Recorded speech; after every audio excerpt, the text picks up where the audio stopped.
We'll guide you through how to upload photos to iCloud and delete them from your iPhone. If you find this useful, then consider subscribing and liking the video. For whatever reason you wish to delete photos from your iPhone but keep them in iCloud. To go and get started with this, open up the Settings app. Go to the top and tap your name to get your Apple account settings and go down and tap iCloud.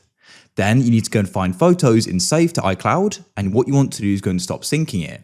When this is synced, this basically mirrors your iPhone and iCloud photos, so switch it off. Now, what you need to do is go and open up a web browser. I'll use Safari. You need to go and head to iCloud.com, like so.